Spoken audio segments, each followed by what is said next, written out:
In this week's episode of StudioInter, we'll be previewing the Champions League opener against Real Madrid with Spanish football journalist and expert Ben Hayward. We'll be reviewing the game against Sampdoria. We'll be previewing the upcoming weekend game against Bologna, this week's Moggi, Moratti and Frog, and much more. Everything here on StudioInter on StudioInter.com. It's a quite simply magnificent goal!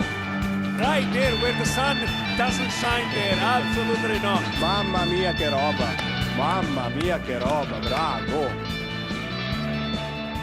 Benvenuti, bentornati to another edition of Studio Inter. I'm your host, Nima, Tavallaey, wishing you all welcome to a new week and a new episode where Inter's European adventure is about to begin. But before we get to all of that, let me introduce my panelist. I'm joined once again by the StudioInter.com preview writer, Mr. Positivity, Mr. Mohamed Nassar. How are you doing, Mo? I'm doing very well. Very excited about this, the return of the Champions League this week, and can't wait to get into this podcast. Yes, and we're also joined by our good friend Jake Smalley, who pens a weekly column on Sempre Inter called 5 Things We Learned from Inter This Week. Welcome back, Jake. Thank you for having me. I'm looking forward to discussing Champions League this week. I stuck my neck out on the line last time I was on the pod, saying, Inter do really, really well. So, I'm really looking forward to discussing it and pushing my agenda that Inter are going to go pretty far in the Champions League this season. So, well, we hope you're right. And we're also joined for the very first time this season, our very good friend in Milan. He's on Nerazzurri. He has his own football channel, YouTube channel. I think it is. It's called Inter Supporters. Welcome, Fulvio and Santucci. Hey guys, ciao ragazzi, how are you? Well, it's a good start of the season, I would say. After the summer we spent with all this nonsense things that happened, eventually things are going. I mean, pretty well. Assuming the circumstances is pretty well, so I'm fine on it. Well, we will get to that. I want to hear your take on it because I haven't spoken to Fulvio in quite a long time and he's not been on the pod until now. So we will get to all of that. But let me also introduce our guest. He's a Spanish football expert, journalist, and football writer. Welcome, Mr. Ben Hayward. Hello, Nima. How are you doing? Pleasure to be here. It's good to have you, man. Thank you so much for coming on. And it is the reason I really wanted to have you on this week is because, obviously Inter are playing Real Madrid and it's the opening game of the Champions League for both sides. But it's also because I wanted you to give us a little bit of an expert because obviously you follow Spanish football more closely than most people and Real Madrid. So I wanted to ask you a little bit about Real Madrid because to me, when I look at Real Madrid, I see a team that is weaker than it was a year ago.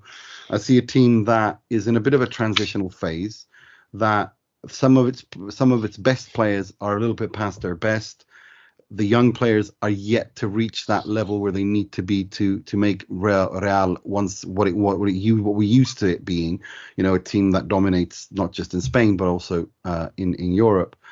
Do you think that's a fair assessment? Yeah, I think that probably is a fair assessment, Nima. I think, perhaps they're a little bit of an unknown quantity, Real Madrid, at the moment, because they've had big changes in the summer with Ancelotti coming back, Zidane leaving the club for a second time. And we still don't know, really, how well Real Madrid are going to do this season. Obviously, the transfer window, there were some changes, but not as many as perhaps we thought they were going to be. So, early days. And perhaps we could say that this game against Inter is the first big test of Ancelotti's Real Madrid, second time around. For sure. Speaking of that, what kind of, how do you expect Real Madrid to approach this game at the San Siro? Do you expect them to do, to go out all full guns blazing, or do you expect them to be a little bit more careful? What can we expect to see?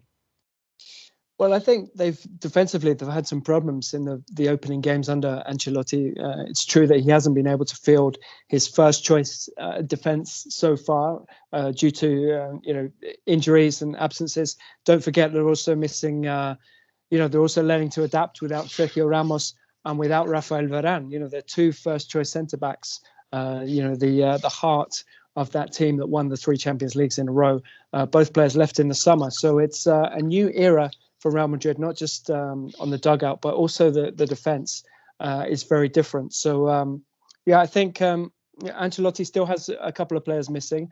I don't think they're going to go out all guns blazing, but this is an attack-minded team, and early signs would suggest that they're going to be more attack-minded than they were under Zidane. So it's definitely the defence that has been a concern so far in the early stages of Ancelotti's second tenure. Nice one. I'm going to hand you over to Fulvio. Did you have a question for Ben? Then the floor is yours. Yeah, thank you. Hello, Ben. Good to have you here. It's good to have some, intel about Real Madrid. Just suspect if we as Inter supporters can expect a game similar to the last year or not. And that is my first question. If you remember, the last year game was basically, yes, under some circumstances, like Vidal has been sent out very soon.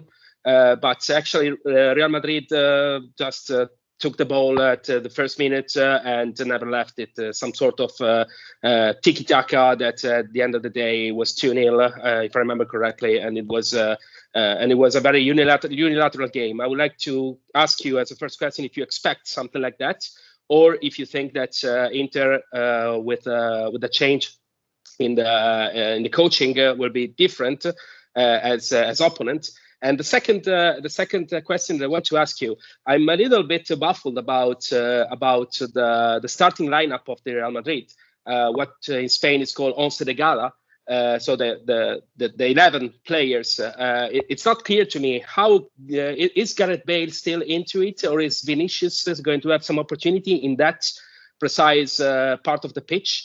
What do you think about the three strikers? It's like. Eden Hazard, I think, is going to have a chance. Of course, there's Benzema, and the third one, who would it be? Who can expect in the match with Inter, and then in the rest of the Champions League? Thank you very much, Fulvio, for that. It is interesting, as you say, because obviously big changes at Inter in the summer, change of coach, a lot of players moving out as well, key players, and at Real Madrid we've seen changes too, with Ancelotti coming back. The defenders leaving that I mentioned. There was talk all summer long of a pursuit of Kylian Mbappe. I always thought that deal was going to be difficult, and in the end, that proved to be correct. They had Eduardo Camavinga coming in, right at the end of the window. But basically, there aren't massive changes to their first 11. Obviously, David Alaba is another summer signing, and he's somebody who I would expect to be very important in this team. The once de gala that you mentioned, they like to say that in Spain, the first choice lineup, shall we say. Gareth Bale, is he in it? Well, he did start the game against Levante. He scored, but overall, I felt he was a little bit disappointing. There's still question marks over his fitness, his commitment. Obviously, he's out injured now. He has a hamstring injury and he's going to be out for a few weeks. So we're not going to see him against Inter. And, Ancelotti in his first spell at Real Madrid played 4-3-3, and that's what it's looking like second time around as well. I think, obviously, Courtois in goal. You've got Carvajal on the right of the defence. I think Ancelotti, with all his players fit, will have Militao and Alaba as the centre-backs. I think we could see those two maybe against Inter. And on the left, maybe Miguel Gutierrez, the young academy product. He's played some games already this season and has done pretty well. So I wouldn't be surprised to see him in this game against Inter. And then midfield, obviously Toni Kroos is still out injured. So I would expect to see Casemiro, Luka Modric and Fede Valverde, who provides some important legs in midfield in these, especially in these important away games, in the Champions League, in Toni Kroos' absence. I don't think we're going to see Camavinga just yet because he's only just made his debut. He came on at the weekend, scored a goal, and did pretty well. But it's early days for him. So I think for this one we'll see Casemiro, Modric, and Valverde. And then in attack with Bale out, I think it's pretty obvious. Really, it's Hazard who is getting yet another chance, and probably is the player who most benefits from Mbappe not arriving in the summer, because he gets another chance to prove himself. It's his third season now, and I guess you could say time is running out for him, really. Benzema, who is so important for Real Madrid, not just as a number 9, but he likes to drop deep. He's a mixture of a 9 and a 10, really. There's a great quote from Benzema a couple of years ago. He said, "I'm a number 9 with the soul of a 10," and it's so true. And I still feel that Benzema is underrated at Real Madrid even now. But he has 5 goals this season and 4 assists, so he leads both categories, and that's how important he is. And Vinicius Junior, who you mentioned, who it looks like has finally learned how to finish. 4 goals in his first 4 games, already more goals than he scored last season. He remains raw. He remains erratic at times, but this season he's got off to a really explosive start, and he's definitely somebody who can make things happen. Running at fullbacks, and he's been so dangerous already this season. So I think that will be the 11, and certainly. It's an attacking lineup, and like I said, some concerns at the back. But I think more or less that's going to be the lineup that features against Inter. I also saw that Marcelo, the Brazilian fullback, he's also out. I read that. I think it was Marca who reported it. Yeah, that's right, Nima. Marcelo is out. He came on at the weekend very briefly at the end, and now he's out injured. The thing with Marcelo, he hasn't really been a first choice player at Real Madrid for 2 or 3 seasons now, and he's a shadow of the player that he was. A great player for Real Madrid, but he wouldn't have been expected to start this game, even with Mendy out injured as well. So I don't think that's going to have a big bearing on things for Real Madrid. Mo, did you have a question for Ben? Then the floor is yours. Yeah, hi Ben. I just carrying onto this, preferred starting 11 and the lineup, predicted lineup for Real Madrid. If you were to set your team up to play against Madrid, a team, I'm sure you're somewhat familiar with Inter's, strengths and weaknesses. What sort of tactic would you use as Simone Inzaghi? Would you give Real Madrid the respect that their pedigree sort of commands in Europe, and sit back and play a more guarded defensive game, trying to catch them on the counter? Or would you, take the game to Real Madrid and go at them right from the beginning, knowing that their defense has been quite leaky so far this season, and try and take initiative and take control of the game? I think, Mo, it's a good question. I think, you respect Real Madrid because they're Real Madrid, but not too much. I mean, Inter are at home as well in this game, and, they have very good players. Obviously, you had important players leave in the summer, but it's still a very strong team. And, if you look at the game at the weekend, Real Madrid came out 5-2 winners against Celta in the end, but they were 2-1 down in that game. And, Celta gave away a couple of sloppy goals and a penalty as well. And if you go back to prior to the international break, Real Madrid drew 3-3 with Levante. So if you look at Real Madrid's issues, they're definitely at the back.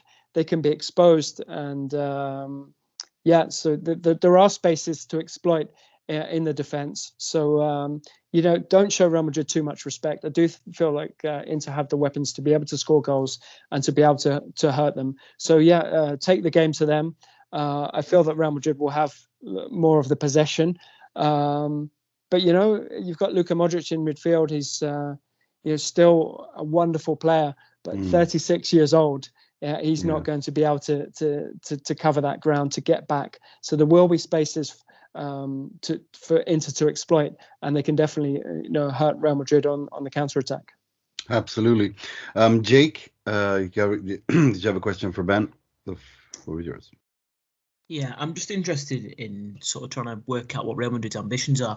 I think selling a lot of the key players, maybe it's financial, maybe not. We've seen what's happened with Barcelona, but I think the appointment of Carlo Ancelotti is a bit of a strange one for me. I'm not an expert on Spanish football. I'm not going to pretend that I am. So whilst we've got you, I just wanted to ask, what do you make of Carlo Ancelotti? And what does it say about what Real Madrid think they can achieve this season? Yeah, it's interesting, Jake. It's definitely a bit of a transitional season, I think, at Real Madrid. And I would say that that's one of the reasons they brought Ancelotti back, because he's a guy who, who's worked at Real Madrid before. His first tenure ended, when he thought he was going to stay a bit longer. Of course, you never know how long you're going to get at a place like Real Madrid. He had some success, and then of course the second season wasn't so good. I think he was happy to come back, knowing that it would be difficult to make big signings this summer because of the pandemic, because Real Madrid don't have a lot of money, although obviously they might have the money potentially to bring in the right players. We saw with their pursuit of Mbappe.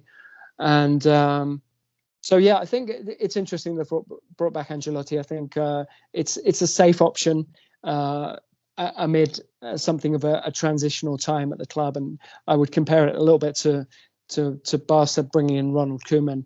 I mean, he was, he dreamed of that job, and he was happy to take it in any circumstances, really. Real Madrid financially are a bit better off than Barcelona. But still, they haven't been making the big signings that we're accustomed to. We've been accustomed to over the last 10 or 20 years. So as for the sales, obviously Sergio Ramos, wanted a lot of money to stay at the club, and he wanted a sort of a long-term contract, a longer-term contract than Real Madrid were prepared to offer. So I think in the end, Real Madrid were quite happy to get Ramos off the wage bill. They've been hit hard by the pandemic, and Ramos still hasn't turned out for Paris Saint-Germain. So in a way, that was possibly the right decision. And Varane wanted a new challenge as well. So I'm not surprised really to see those two players leave. And I think Camavinga, a little bit under the radar, him coming in late in the window. Obviously, there was disappointment among the fans because they wanted Mbappe. But Camavinga is a very, very exciting midfielder. He's a guy who can do a little bit of everything. And I think the fans will really enjoy him over time as well. It's just, I suppose they were expecting bigger things. So I do think it's a transitional season, but they still have a strong squad. So I think they can challenge, certainly for La Liga. And who knows, in Europe as well. It's a bit of an unknown quantity at this stage, as I say. But I think there are reasons to be positive as well for Real Madrid. I mean, when it comes to Real, I mean, it's quite obvious that the way I see it, it is a transitional season. And I look at Florentino Perez and the way that this man he really is such a brilliant, like the perfect Bond villain, in the sense that Real Madrid had no money to pay for Mbappe. That's not why they made those bids. It was to send him a strong message: do not sign that contract extension. We're coming for you next summer. And I think that's a foregone conclusion. The way I see it, Pogba and Mbappe are signing for Real Madrid on a free transfer, and they're going to spend that cash on Erling Haaland. That's just how Florentino Perez does business. In one swipe, in 2 seasons, he has Camavinga, Alaba, Pogba, Mbappe, and Haaland, and they spend what, 200 million euros tops. I mean, in terms of transfer fees. I mean, that's how he does business, and it would just and then Real Madrid are back, and it wouldn't surprise me if Ancelotti left and you saw Zidane return all of a sudden. I mean, that's how he operates. I mean, I'm keen to hear what you think about that. Yeah, I think that's a very interesting theory, Nima. And, a lot of people have been saying that yes, Real Madrid's pursuit of Mbappe was, like you say, on the one hand, to show the player their intentions, that they really want him at the club, and, to tempt him into not signing that new contract and to joining for free next summer. And the other reason that was being talked about was, to make people see that Real Madrid aren't the only bad guys in European football. Obviously, Florentino Perez took a lot of criticism after the whole Super League debacle. But PSG, because they weren't involved in that project, perhaps got away a little bit lightly. But by showing that PSG are not prepared to sell a player who's unlikely to renew his contract, so turning down 200 million euros just because they can, perhaps highlights that things aren't great in European football at the moment either, and that these kind of state-backed clubs are kind of getting things all their own way. But I totally agree with you. If they can get Mbappe next summer for free, of course, wages will be huge, but that's an aside. If you save 200 million euros, then you can put a lot of that on, towards wages. We have the president of La Liga, Javier Tebas, saying that Real Madrid are in a position now, having sold pretty much for the last 2 or 3 windows, to be able to bring in Mbappe and Haaland next summer. And, there's a possibility of Pogba as well. They've Alaba, you mentioned. They've just bought Camavinga, who is, one of the most exciting young midfielders in the world. They've got Valverde, who's young. There's the basis there of a very exciting team. So going back to the previous question on Ancelotti, I think Ancelotti was perhaps a choice for the transition. Yeah. And maybe we'll see another coach next summer. Zidane coming back for a third spell, seems Wouldn't unlikely. Surprise me. But then, wouldn't surprise me. At Real Madrid, nothing surprises you, Nima. That's the thing. That's what I've covered this club for many years, and in the end, you're not surprised by anything. So I do think Florentino Perez is playing the long game here. Just a few months ago, he made everybody believe that the club wasn't going to even survive, that they were broken, and that they couldn't, go on without the Super League. And now he's making 200 million bids for Mbappe, and then possibly completing that deal and going for Haaland next summer. So he's a shrewd businessman and the perfect Bond villain, as you say. Yeah, thank you so much for coming on, Ben. And if people want to find you on social media, Twitter, etc., what's your handle? And if there's anything coming up that you want to promote, then the floor is yours. Yeah, sure. You can follow me on Twitter and Instagram, BG Heyward. That's BG Hayward. And thank you for having me on, guys. It's been a pleasure, and look forward to a great game. Thanks, Ben. Really appreciate you coming on. Take care. Bye-bye. Take care. Ciao. Right. Well, I mean, if we let's talk about the games ourselves. I said when I saw the draw on this pod that I think this is a group that Inter should win. I think Real Madrid are there for the taking.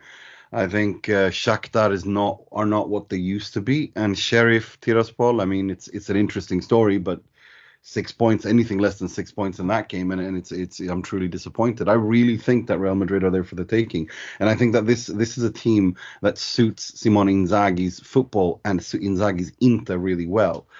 There's going to be spaces to attack, like Ben just said, and I really expect Inter to go for it. And I actually think Inter will win. I really do. I think it's going to be I'm not one of those who's too worried about what happened against Sampdoria. I think there's so many factors that conditioned what happened against Sampdoria, which we will get to when we review that game.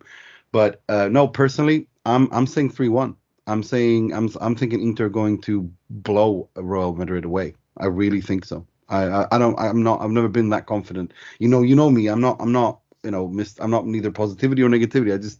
What I see, the data available to me, I think Inter will perform brilliantly and win pretty clearly. What about you, Fulvio? Where are you on this? Well, on the prediction, on the game, on the single game, I would expect a draw here. Probably a goalless draw. It seems to me that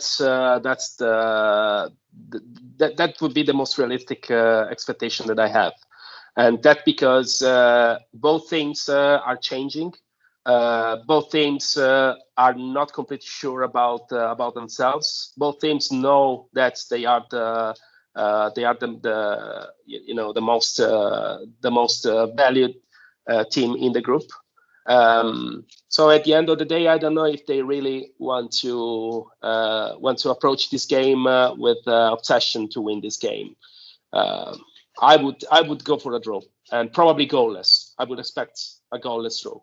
And about the group, I don't know. I'm not so sure that Inter can win. I'm pretty positive, as you, that we are going to finally see what's next on the knockout stage. There's a lot of people that don't know actually about that, because the 2011, the last time that happened, they were younger, so they did not remember that. So it would be nice for them, especially. I think that's the good year to do that. About winning the group, I don't know because at the end of the day, Real Madrid is a team that is always Real Madrid. We heard Ben. And we know that Real Madrid is probably most about the name right now, but still this experience in the Champions League, they are still the team that have the 13 Champions League in their shouts. I don't know. I don't expect this to be easy. Even if I think that Inter has the best schedule possible, the best calendar possible, because it's going to have the Real Madrid at home, and it's always good for Inter to start the Champions League group with the toughest game on paper. Yeah, because you remember like the game against Spurs that we have with Spalletti. I mean, yes, it was a weird game, of course, but at the end of the day, it was a winning. And also in the year back in the days when we witnessed the triplete, the first game was Barcelona. And the beginning was a struggle, if you remember, right? But playing against Barcelona, that was on the paper the best team in the world, probably the best team in the history at that days. It was a good thing, and I think that this is good. Also, it's good that we're going to play against the Sheriff. In the toughest part of the first part of the season, because it's basically between Lazio and Juventus, if I remember correctly. So it's good, and it's good also that you're going to have your chances against the Shakhtar at the fifth game, the fifth match day. And you're going to go at the Santiago Bernabeu right now, not the Valdebebas, no longer Valdebebas, the Santiago Bernabeu, but probably the Real Madrid is already qualified in that. So it's the last game, so it's difficult to predict. It's not take for granted that Real Madrid is going to have an all-in game there. So I think it's good. I think that all is set for us to go into the knockout stage. For winning the group, I don't know. I don't expect this, to be honest. I would be surprised, but in a positive manner. So let's see. But I expect Inter to go through this time. For sure. Nice one. Mo, what about you? Are you, I keep pushing this Inter are going to win thing against Real Madrid and win the group. So if we talk about the Real game, what do you expect? Predictions and thoughts? I expect a draw. I expect, like Fulvio, I expect a draw as well, but I expect it to be a goal draw. Not a very high scoring draw, so maybe a 1-1 or a 2-2. And like I said in a few episodes ago, I don't think we're going to win the group. I think we're going to come in second. We're going to lose in Madrid, draw in Milan, and then lose in Madrid. And then Real Madrid and Inter are probably going to do the same against Shakhtar and the Sheriff, both home and away. But I think that's where it's going to stand. But I also think that we're finally going to see the knockout stages of the Champions League. And I think this is quite an interesting season to be in the knockout stages of the Champions League, seeing how, with the exception of maybe Chelsea and PSG, all the usual European powerhouses are in transition. I'm not going to say in a weakened state, but in sort of a transitory state. So, it's all 180 minutes then, and Lord knows what can happen. Yeah, for sure. What about you, Jake? Prediction, thoughts on Inter Real on Wednesday? I've been this excited, like going into a game in such a long time. So yeah, I'm really looking forward to it. It's better than playing Southampton at Sensi or in a European competition, isn't it, as well? So there's that. Beersheva. I was trying to think of the name. I didn't want to pronounce it wrong, so I thought I'd just go for Southampton. Beersheva is the lowest point. Like, during banter era, going into those games, I don't think I've been like genuinely depressed as much as I was going into those. Like that, it just felt like, what are we doing here?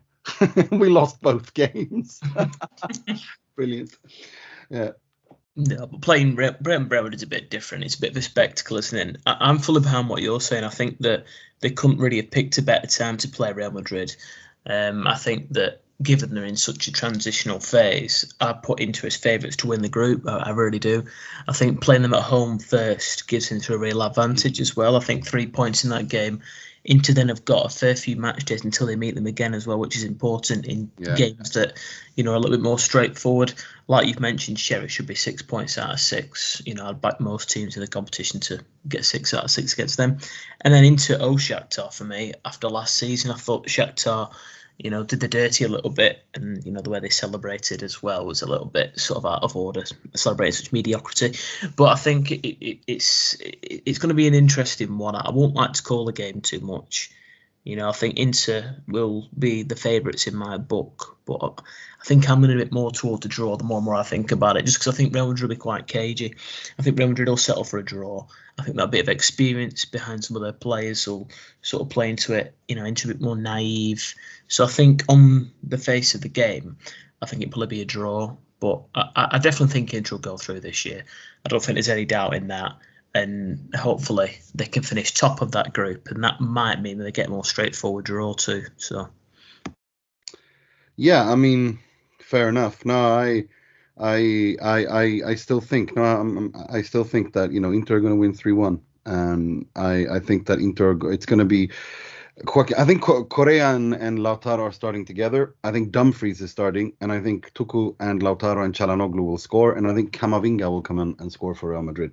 But let's talk about that Sampdoria game, because that's something that is really, it's everyone who knows me on social media and on this pod listening to this knows that I'm not exactly the kind of person who holds back when I think Inter are deserving of criticism. But I look at that Sampdoria game, and I don't really know what to criticize in terms of what they really did the best out of a crappy situation. The only thing I would maybe criticize Simone Inzaghi for is maybe that in terms of the Stefano Sensi thing, I would have maybe demanded he come off and not allowed him to play, because it was quite clear that Sensi did not want to go off. He was so angry that he had suffered another injury and that he was in pain, but he wanted to continue. And I think maybe a Conte or a more experienced manager would have just pulled him off immediately. I think Inzaghi, given being a bit younger, wants to give these guys a little bit more leeway. But that's the only thing I can criticize him for. Other than that, I mean, Lautaro, the South Americans landed at 2 a.m., 1 a.m. on the night the game was going to be played. So I can't, the night before the game was going to be played. I mean, it was impossible for them to do anything better than what they did. And I mean, if we compare to Sampdoria, the results last season under Conte, well, Inter lost against Sampdoria and played an awful game away against Sampdoria. And then afterwards, obviously, famously, they started that amazing run and everything clicked. But the way I see it, it's +1 on last year's results in terms of points, because Inter beat Hellas away, they beat Genoa at home, they drew against Sampdoria away, a team they lost to last season. I mean, Fulvio, do you think I'm being a bit too positive or positive here, or what's going on? Have I stolen Mo's crown of Mr. Positivity? No, I mean, it's good. It's good to be positive in this stage. It's nothing that you'd be ashamed of. It's okay. It's perfectly okay. I mean, I don't think I don't believe on that theory of the +1, because the game against Sampdoria last year was completely different. It was a random loss, if I remember correctly, because there was a penalty not scored. There was a lot of things that did not work,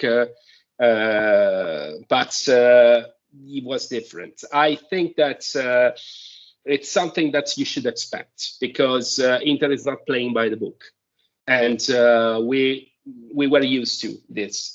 Especially in the second part of the last season, the game with Conte were practically all the same, and it was the same recipe, but it was a good recipe because it was a winning recipe. And now Inter is not playing by the book, because of course with Inzaghi you can expect to have the same approach and the same scenarios of the last season, and I can notice that the guys, especially the defensive side, not the defensive players, but the defensive phase by the squad, was not made correctly, but not on the perspective of the tactical stuff and positions and positioning, but the psychological approach was a little bit insecure. They didn't play yesterday like the champions of Italy. And that's what we should expect at after the summer that we spent, because they lost the coach, and they rely, of course, to the coach, because they knew he had a winning recipe. They lost the playing leader, Romelu Lukaku, of course. So you cannot expect that the Inter is going to be in the perfect track right now, and probably it's not something that is realistic to expect. What is two things that concern me on the Inter season, on the Inter start of the season, especially. It is this lack of confidence that I noticed, especially on the defensive side. If you remember, Bastoni was out, okay, but it's very different since the last games of the last season. The last part of the last season, it's something completely different. And yesterday, I had the impression and the strong feeling that each ball that came into our area was a problem.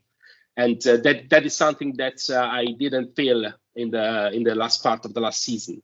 And the second one is that probably there's some player that is not going to have an easy time to digest the swapping on the coach from Conte to Inzaghi. And one of them I expect and I fear to be Brozovic. Because I saw now, and this is just a suspect because it's the beginning of the season, of course, but I saw that there's some problems to be on the same play with Çalhanoğlu, and it was the same exactly problem that Brozovic had with Eriksen when Eriksen first came in. So Brozovic have now 2 difficult games, but he's not in a bad shape, because if you see him with the Croatia, he actually played good game. I think that he's going to he needs to find again a place in which he's central. And with Çalhanoğlu, he needs to understand what is his place.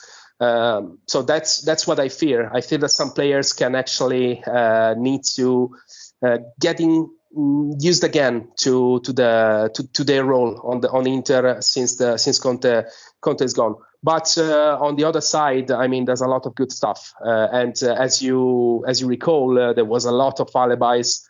And with this thing on the national team, I will come to it because we need to talk about it. Yeah. But all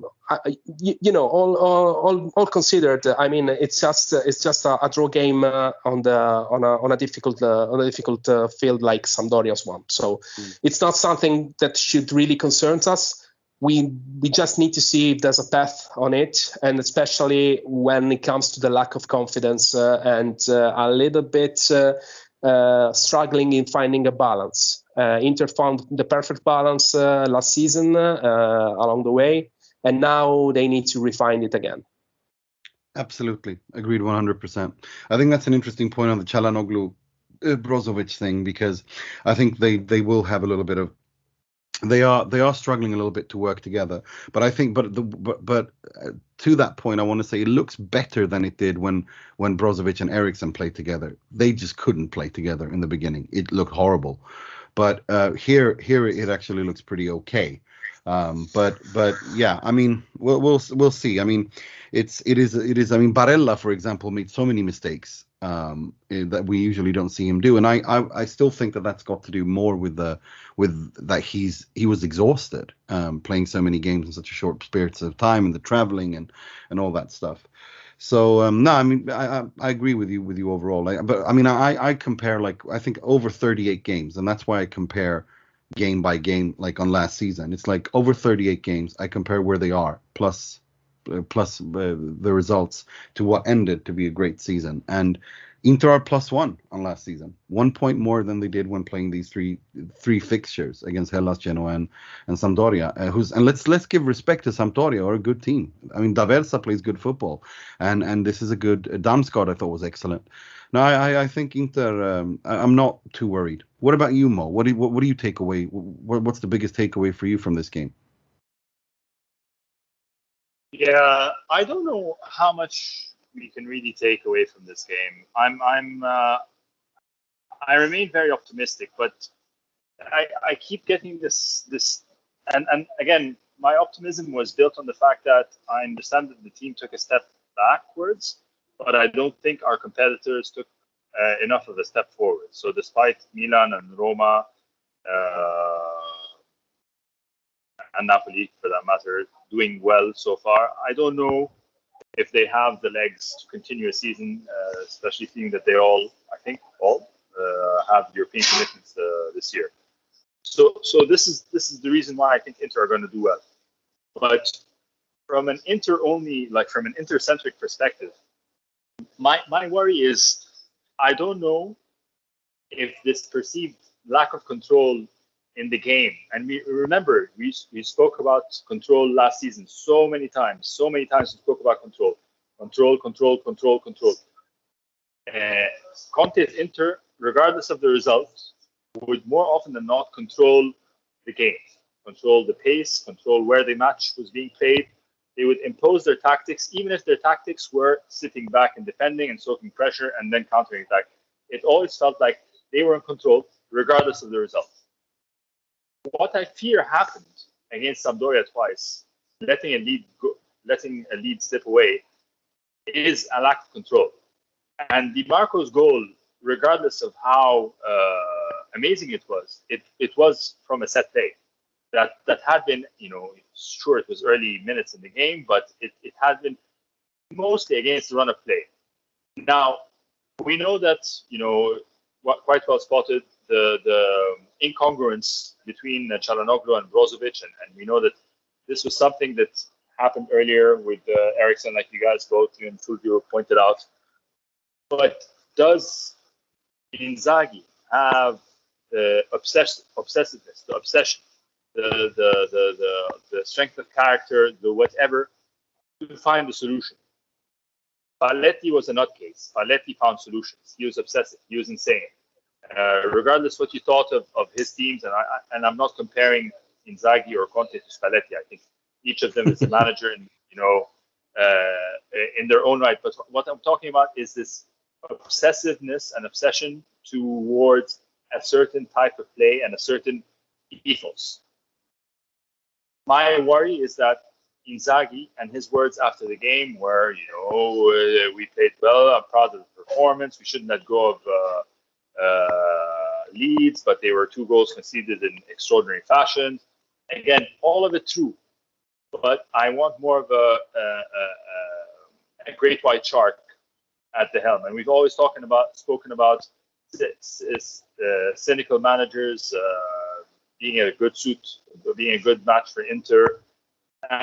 So yeah, I mean, it's still early days, of course, and I'm still quite confident that Inter are going to win the league. Again, because of the fact that like you say, on the balance of 38 games at the end of the season, I think Inter will prove that they're the better team. But I expect more. I think that Inzaghi is a good enough coach, and he needs to believe in himself and understand that he is a good enough coach to do that, to take Inter that next step. I think the squad is weaker at the peaks, but stronger on the average. So there are less peaks and troughs, but on average the squad might be stronger overall. So I think that's a good thing. I think that like the media and everyone has been saying, there are far more options and far more ways to play and tackle a game under Inzaghi's disposal now, especially from an offensive perspective. And the rock-solid defense remains intact. So there's no reason why we should not control, dominate, and impose our will. And again, it's very difficult to judge Inzaghi on just 3 matches. And of course, it's like you said, the South Americans had arrived the dawn of the game, and so on and so forth. So there are a lot of extenuating circumstances. But my niggling concern is this control. Maybe it's because we've been so obsessed with the control that Conte's Inter exhibited on the pitch, and so we're so happy about it. But let's remember. But maybe there are other. Let's remember that Conte's that control, dropping points. That's something that Conte did in his first season, and Inter didn't have control in the first season, and that's something that I kept battling. Of course. Yeah, we go back to the Borussia Dortmund game, or the Barcelona game, where you did control for 45 minutes, but over the 90 minutes you weren't able to impose your will because of the physical fitness. But what I mean is, you could see that there were sprouting seeds of philosophy from the bottom up. They bought Pinctus to enhance the players' strength and conditioning so that they would be able to impose their will and not drop physically so that they could play a certain way. There was a cohesive, coherent idea from the training to the fitness and strength coaching, all the way to the style of play on the pitch. And this is what I love. I don't know, maybe that's not to say that Inzaghi doesn't have this, but I haven't seen signs of that yet. And of course, it's still early days. Sorry, I've taken so much time. No, that's great. No, I understand what you mean. That remains to be seen. I think he does. I think it's just different because I think you're a little bit like conditioned 4 years of having two insane people at this club, and so when somebody who isn't insane, who speaks in complete sentences, isn't a mouth breather, what answers the question he's asked, I think that's what's that's thrown you off a little bit here. Jake, just before we move on to the Bologna game, what do you take away? I mean, we have to talk about the Federico Dimarco free kick. I mean, that guy's left foot is a cheat code. I mean, his crosses, his from open play, from set pieces, his shooting. Wow. Well, I just love him. I talk about him on a daily basis. I dream about him at night. He's my favourite player this season at the moment. I love watching him play. I watched him really closely for Verona last year, and I thought he was absolutely brilliant. And, looking back maybe 3-4 years ago, it was hard to see where he sort of fit into this Inter team. And even when Conte first came in, he was still in and around the squad. It was hard to see him sort of break through, but I like the story as well. He's an Inter fan, and to go through loan spells at Sion, places like that, Empoli, playing, for Parma and Verona, and to make it back and play an Inter team, especially an Inter team that's been heavily invested in with lots of foreign stars too. I'm really pleased for him, and for him to score and make such an impact to such an early stage in his Inter career, whilst he's trying to establish himself, is really important too, because it gives him a real positive to use over the coming weeks. So, but I think in terms of the game itself, I think there's no point delving too much into it. I'm with you on this one, Nima. I think that as much as anything else, it's you've got to look at the context behind the game. You've got a team of players in Inter's case that have been travelling all over the world during the week. Sampdoria a lot less so. Sampdoria quite buoyed at the moment. They've made a pretty good signing, Caputo, that's obviously lifted the club quite a little bit. They've had a bit of press coverage from that. I don't think they've started too badly themselves either. I think they've looked quite good when they've played. They play a really rigid system. And then let's look at last season as well. Sampdoria beat Inter at the Moratti last season. So if anything, it's a bit of a positive. I don't think it's worth dwelling too much on it. Inter not going to win every single game. And I know they did for a spell last season, but they're not. There's a new manager, there's a new way of playing, there's new players in the team. The one thing that I've sort of thought about since the game is the quality and depth in the side. What we saw a lot last season was Lukaku bailing Inter out at times, Hakimi pulling it through. Yes, those players have been replaced with players who we know, we've beaten this drum so many times, we're not quite as good. But in some ways, the squad is a bit more whole. But I'm still looking at some of the substitutions that are made and thinking, is he any better who's coming on? Is he someone who's really going to change the game? I'm not 100% too certain. And what worries more than anything else is the defence. I mean, it looks like Bastoni might play midweek now, which is really good, because a couple of injuries in this squad and Inter are significantly weaker, I believe anyway, especially in that defensive slot. And talking about injuries, another thing that I wanted to mention is about Stefano Sensi. I just think it's sad. I wanted to talk about that. I'm glad you brought it up, because I want to hear your thoughts on this. But I just, for me, I look at it like this, that this was not one of those classic Stefano Sensi injuries. This was a challenge in the middle of the game that, and the injury he suffered is the same one that Gagliardini suffered and was out a month. I don't think we can chalk this up to the Stefano Sensi is always injured narrative, because that was a tackle that was pretty aggressive, and that can happen to any player. I don't chalk this up to Stefano Sensi. Do you agree? Yeah, I can agree with that. I think what worries me, in the long term, is where his mental state's at a little bit. I think you could see him visibly shaken a little bit by it with sort of anger. He wanted to carry on. He really wanted Yeah. to play. And I think he knows as well that people are judging him a little bit and thinking, it's Sensi, he just gets injured all the time. And he's so determined to prove people wrong. I just hope that it is a month sort of thing and we don't hear any more of it and he can come back into the team. Because I have to look at the squad list and I think, the Sensi's in there. You think back to that player that, started under Conte. He was absolutely brilliant. And I'd love him to sort of shake those injuries off, but I don't know what it is. I just can't get away from this idea that it's almost not meant to be a little bit. But then again, I thought that about Eriksen, and he sort of turned it around a little bit. I mean, I know that's a difficult situation, isn't it? But still. Well, I mean, let's talk about Sensi. I want to hear what you think, Fulvio. I mean, do you agree with me on that thing? That I don't think that this is a Stefano Sensi's always injured kind of thing. I think this is different. This was an injury that came from open play. It was a hard challenge, and he injured his knee. I mean, I don't think it's more dramatic than that. What do you think?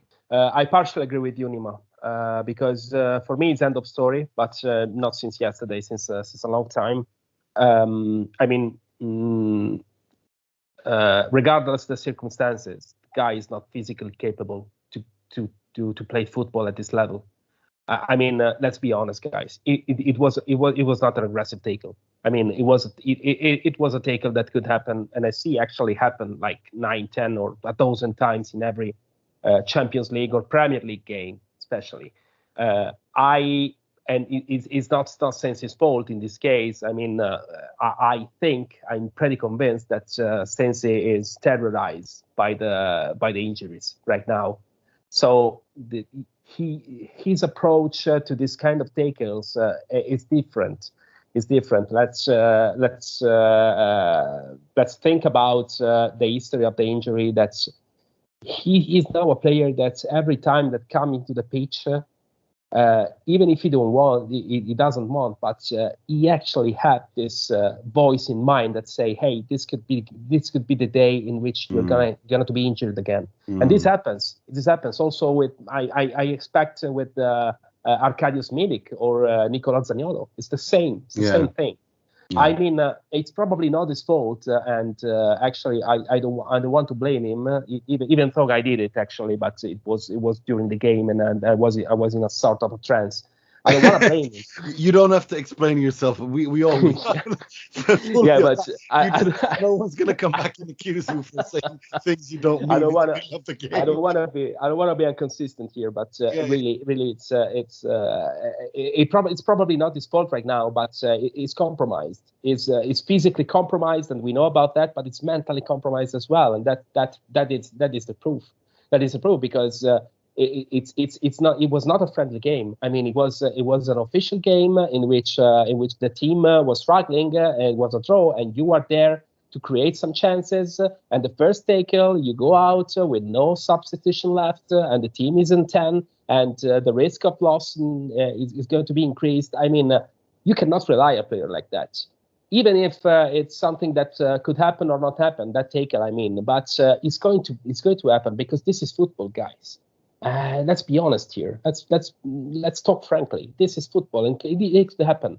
And at this level, if you don't have a player that is capable to cope with this kind of things, that I repeat myself, are perfectly normal in every kind of game and every kind of latitude, it's end of story. I'm sorry about that, but for me, it's the end of story. Yeah. At least at this level. No, that's a very fair point. Let me put it to you this way. I'm 75% where you are. The last 25% for me is after he comes back after because this is a different kind of injury that he's got. It's the same that Gagliardini got and is just come back from. For me, after the second international break in October, from then on to the end of December, that's where I'm going to. That's what I want to. That's when I want Stefano Sensi to show really. Like, come on, is he what we say in Swedish, football invalid, meaning that he can't play football at this level at all, or is he, or was it, is there still hope? I'm going to reserve my judgment after that, but yeah, I do agree with you, Fulvio, that it does seem like that. It absolutely does seem like that, and it's a shame because it's a fantastic player. It's a fantastic midfielder. Mo, where are you on Sensi Gate? Are you Mr. Positivity here as well, or what's the deal? Yeah, so I've seen too many careers ruined by these niggling injuries that don't really keep a guy sidelined for 6 months, but are just these recurring 3 to 5 week injuries, 6 week injuries, and they come back and they're never really fit. A good example of that is Egypt's very own Mido Ahmad Hussein, who was a very bright prospect at Ajax, and then his adductor muscle, his groin continued giving him troubles, and groin injuries, one of those things. So I think, and he was crazy. I mean, let's. And he was crazy, of course. Yeah, no, he's not. Mido is one of my favorite characters in football ever. Yeah, I mean, it's the first example that comes to mind. But we know so many of them. Their careers have been stunted by these injuries, and not like, for example, what was his name? That really good Dutch midfielder at Roma. Strootman. Yeah. Strootman had a double ACL, I think, and never really found himself afterwards, and spent his time in the Liga. So I think there's that kind of player. So I think overall, I really do think it's best if Inter and Sensi part ways in January or ASAP, in a manner where we say thank you to the guy. There's no doubt that there's an amazing player somewhere inside there, but it's just it's too difficult for us. It's such an important role that you need to either have somebody who's Sensi playing there consistently, or someone who's not. But you can't have him step in for a few weeks and then leave, and step in and leave again. So I think that this injuries causes being relevant to his long string of injuries aside, I think it's time that we say bye bye to arrivederci to the Sensi story. For sure. I mean, I mean, one game he will miss, undoubtedly, is the game against Bologna on Saturday. If I'm not mistaken, the game begins at 6 p.m. CET, 6 p.m. Italian time. And it's a Bologna that, it's a good Bologna. It's in terms of the players on paper. But it's Mihajlovic, and you don't know what to expect from Mihajlovic. He rotates and I remember last season because the problem with Mihajlovic is that Mihajlovic thinks he's a better coach than he actually is. He was a fantastic player, but he's not a fantastic coach, and he thinks he is. He's the best dressed coach in the Serie A by far, but he's not tactically as good as he thinks he is.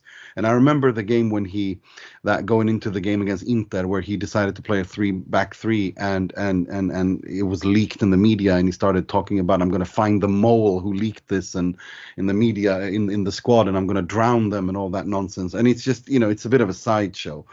I do expecting this is a game that I expecting to win fairly comfortably. I do respect Bologna. I really like their players. I mean, they have so many young, good players there. And Arnautovic will cause Inter central defense problems.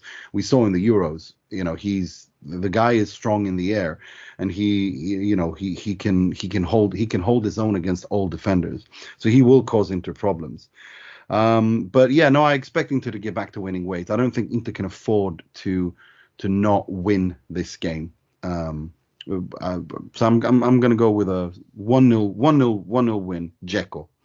What about you, Mo? What do you think?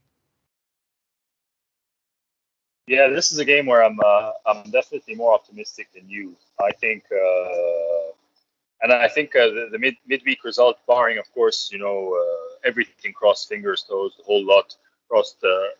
Nobody gets seriously injured midweek, and fitness stays up. I think we're going to blow Bologna out of the water. I think it's a clean sheet, which is very, very important. You need to keep the goal clean, and I think 2 goals will give Lautaro and Dzeko a goal. What about you, Fulvio? What kind of game are you expecting, and results and prediction? Well, first of all, I expect this to be. I want this to be a good game because it's the game in which I will be back in San Siro after 2 years. So, I mean, Oh, nice. yes. So it's I expect this to be good. Actually, they owe me. I expect this to be good. But all jokes apart, I'm not so confident about the clean sheets, and I think that a lot of this game depends on what happens in the game against Real Madrid. I talked about this lack of confidence that I see very clearly in the Sampdoria's game, and this needs to be solved. And a solid performance against Real Madrid, regardless of the result, might help in this way. So I expect not to be a clean sheet because basically we have we don't have actually now the guarantee from our defensive player, especially one that is capable to keep the clean sheet. But I expect a victory, so I will go with a 3-1. But I expect this to be tougher than the result suggests. Fair enough. What about you, Jake? I think the Real Madrid game has a bit of a bearing on it as well. I think a positive result against Real Madrid, and I think Inter can find themselves with a comfortable sort of 2 or 3-0 victory for me. I'm with you with Bologna as well. I think that Mihajlovic has underachieved with that team. I think they are a decent side. Players like Musa Barrow, Soriano, or Solini, there's some decent players in that team. Dominguez, maybe if he's going to push on a little bit too, I think they're underachieving. And simply due to that fact, I think if Inter can score first and get their nose in front, I think it could be a pretty simple victory. So I'm going to be positive, and I'm going to say 3-0. Well, that's there you heard it. 4 wins. Let's move on to the part of the show where we pay tribute, rip the piss out of, and criticize someone or something heavily in the world of football, starting with the negativity. This week's Moggi, which will be presented by Mr. Fulvio Santucci.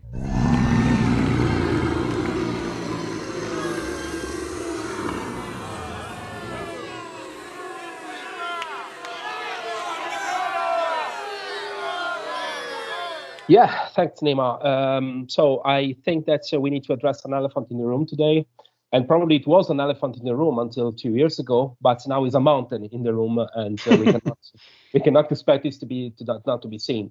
And I'm talking about the international break, of course. We need to do something about this, guys, because it's unrealistic to go on. To go on as to make people travel back and forth around the world and expect this to be this in the same way that it used to be before the strikes of the COVID-19. I mean, it's time to cope with this, because we don't see institution that is going to cope with this. All that I heard from Infantino, the FIFA CEO, is yes, the club needs to understand that we are important. I believe that, but I believe that club do believe that you are important. Otherwise, they cannot accept something like this. As we said in the beginning, we are touched by this. We are affected by this. As we have the 2 out of 3 strikers at disposal that basically came back from the South America, so the other side of the world, just hours before the game, and they have another game in 3 days, and we have a sort of situation like this in each part of Europe. I mean, you cannot continue to do like this. You cannot afford a situation like the one that happened in Brazil, in the game Brazil against Argentina, that was actually suspended because the authorities find out that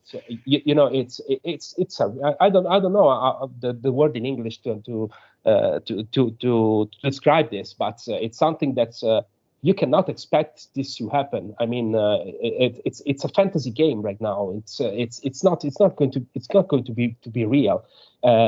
This game suspended after 4 minutes with 5 players that wasn't into the COVID protocols. And I mean, it's individual responsibility to respect this COVID protocol. We know that we are all in the same boat here, but it's also something that needs to be really, really regulated in a different way. And I mean, the club are I mean, they're disposed to let the players go at the end of the day, and they do a lot of efforts to do that because we have 3 international break in this part of the season, and these things happen in Brazil, and we have another break in October, other World Cup qualifiers, and nobody is addressing about are we going to do this to avoid that. It's something that's just people. It's a sort of thing where people in charge just ignore the problem and say, yeah, let's go ahead with the World Cup until the World Cup, and then we'll see. And this World Cup will be played in the middle of the season, so we need to basically bring forward the leagues, bring forward the Champions League. It's a mess. It's a mess that needs to be addressed right now. So I think the situation cannot be ignored anymore. I think that this is on top of other problems when there's an international break, and one of this is the fitting on the player. We know about that with Sanchez, because we spent a lot of times, especially with Conte stuff last year, spent a lot of times to get Sanchez fit and solve the problem, and that he got in Chile and actually came back with the same exact problem as before. So he just basically undo the work of the staff, and Sanchez is not paid by Chile, actually. It's paid by Inter. I mean, it's pretty rhetorical to say that, but it's just the truth. So let's find a solution, FIFA, and the solution could not be the club needs to be flexible, because this is not the situation and this is not real, and you need to do better. That's all. Amen. Couldn't agree more. I think the only suggestion that I've read that I actually liked was the Wenger solution about having twice, 1 month in fall, 1 month in spring, where you have all the international breaks, South America and Europe, like a mini tournament over 4 weeks. All the European and World Cup qualifier, everything is decided 1 month in spring, 1 month in fall. I mean, especially during the pandemic, this notion of traveling back and forth, and when you already have no fans in the stands, they're playing in front of empty stadiums, so the home and away thing is also, it doesn't have any effect. So no, I agree with you. I really think that this is something that it's pretty fair. I mean, every kind of proposal right now is accepted. But let's think about the CONMEBOL qualifiers, the South America qualifiers with the round robin. Why do you go? You already knew at the beginning of this that you have problems, and most of the South American national players are actually traveling in Europe. So why you go with the round robin with first and second leg? Let's go with a neutral pitch. Let's go with a neutral pitch. I mean, the chances are the same basically. Let's go with a neutral pitch. It's not difficult to address, but it's there's a lot of parties to be that need to agree with that, and that's a comfortable way. What we're seeing right now is just a comfortable way. So it's something that needs to be solved. Absolutely. Right, let's move on to something much more comical. This week's Frog, which will be presented by Mr. Jake Smalley. È clamoroso! Autogol di Ranocchia! Well, not many people know this, but today marks the 1 year anniversary of probably the best miss in the history of football, to be honest with you. If you've never seen it before, you need to go onto Twitter.